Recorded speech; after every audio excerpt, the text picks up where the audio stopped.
స్వామివారికి ఏటా జరిగే స్నాన పూర్ణిమ ఉత్సవాలు అత్యంత నయనానందకరం. ఆ విశేషాలేంటో పరిశీలించండి.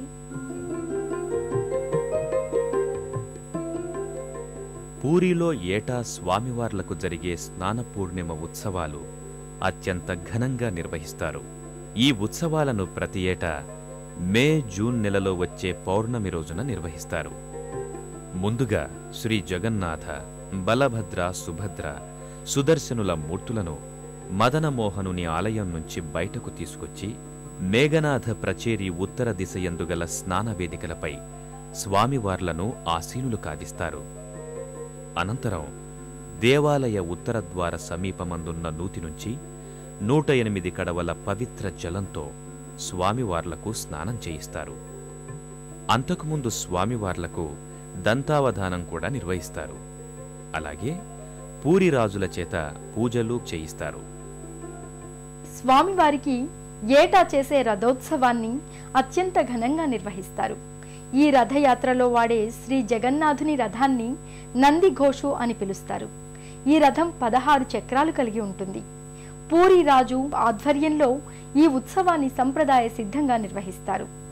ఆనాడు భక్తి శ్రద్ధలతో భక్తులు స్వామికి చందనయాత్ర నిర్వహిస్తారు.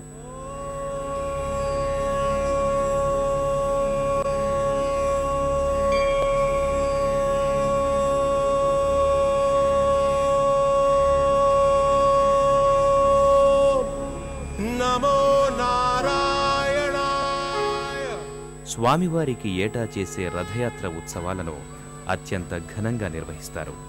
దేశంలోనే అత్యంత పెద్ద రథయాత్రగా పేర్గాంచిన ఈ ఉత్సవాలను ఏటా ఆషాఢ మాసంలో వచ్చే శుక్లపక్షం 2వ రోజున నిర్వహిస్తారు. ఈ ఉత్సవాలను శ్రీ జగన్నాథ ఘోషయాత్రగా పిలుస్తారు. రథయాత్ర రోజున పవిత్ర దేవతామూర్తులను దేవాలయం నుండి బయటకు తీసుకువచ్చి ఆయా మూర్తులకు కేటాయించిన రథాలపై ఆసీనులు కావిస్తారు. భక్తి గీతాలు, భజనలు పాడుతూ శ్రీ సుదర్శనుని, తరువాత బలభద్రుని, సుభద్రాదేవిని, శ్రీ జగన్నాథ స్వాముల పవిత్ర మూర్తులను ఒక్కొక్కరిగా పహుండి అనే విధానం ద్వారా ముందుకి వెనకకి కదుపుతూ ఊరేగేటట్లు చేస్తూ రథాలపైకి ఎక్కిస్తారు. అనంతరం అత్యంత భక్తి శ్రద్ధలతో రథయాత్ర నిర్వహిస్తారు.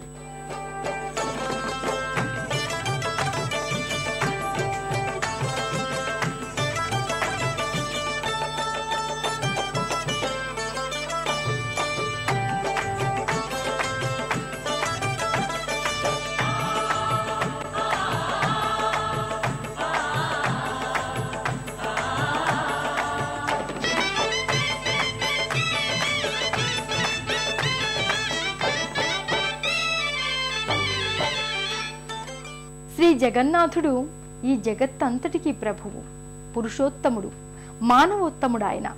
అలాంటి పురుషోత్తముడైన శ్రీ జగన్నాథ స్వామి వారి కరుణా కటాక్ష వీక్షణాలు మనందరి మీద ఉండాలని కోరుకుంటూ మరో తీర్థయాత్రలో మరో ఆలయ సందర్శనంతో మళ్ళీ కలుసుకుందాం.